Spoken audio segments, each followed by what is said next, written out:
We have been Salvation Army officers for over 26 years and must tell you that it's been one of the most exciting adventures of our lifetime. Every day is totally different, and depending on where you are stationed, you're able to be used by God in incredible ways. Before I became a Salvation Army officer, I worked in hospitals, in the administration departments of the hospital. I was a Salvation Army officer's child, and I was determined never to be a Salvation Army officer. Before I became a Salvation Army officer, I was in the South African Police Force, and my last appointment in the police was in the Fingerprint Bureau in Pretoria. The role the Salvation Army played in my life was that I have been in the Salvation Army all of my life. My parents were Salvation Army officers, and so from birth right the way through, the Salvation Army has really influenced everything about me, including the gypsy kind of lifestyle that I had as an officer's child. My story about being part of the Salvation Army, I'm actually a second generation Salvationist. My mother was in the Salvation Army, and my father actually encouraged me to go to any church that I wanted to. But I landed up at the Salvation Army. I became a junior soldier and joined the band, and really found a completeness, if I can call it that, a spiritual completeness at that time. I then left the Salvation Army because I went into boarding school, and later on had to do what we called military service at the time. But I knew that there was a calling in my life.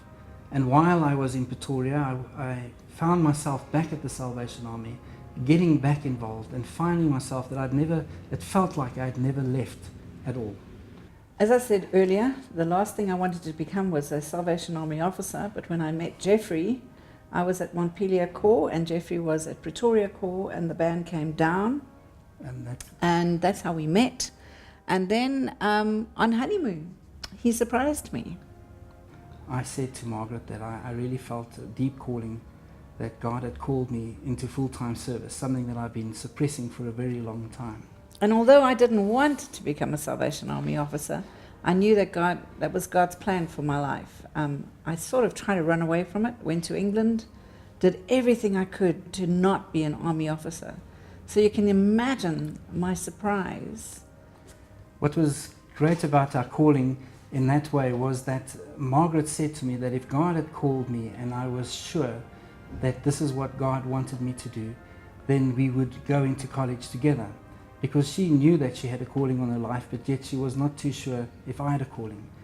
I wanted one of those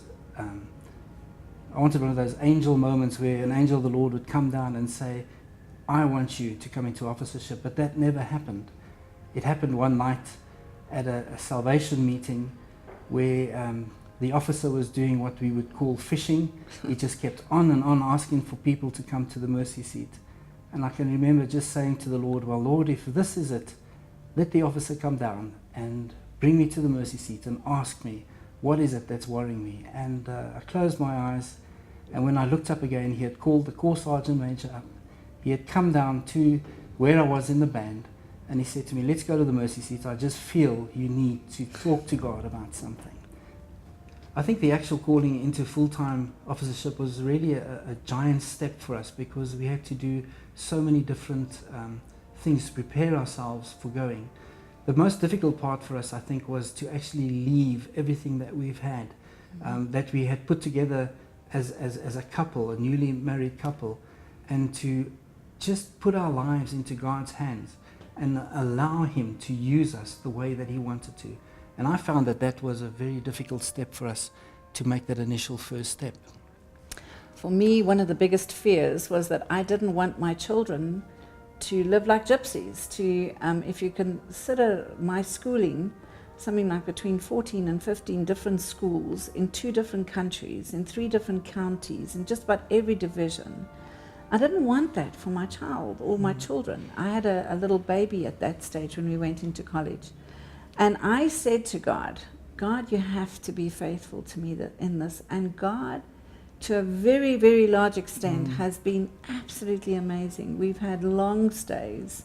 My children have been able to complete their their school curricula or life in very few schools. And so He really has He's answered every question that I've ever had.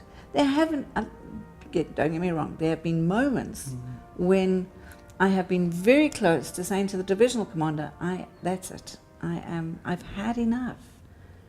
But it's the fact that God holds your hand. It's the fact that He keeps you. It's the fact that He watches over you. It's the fact that He called you that keeps you. And it's that calling, knowing for definite that God has called you, that keeps you where you are.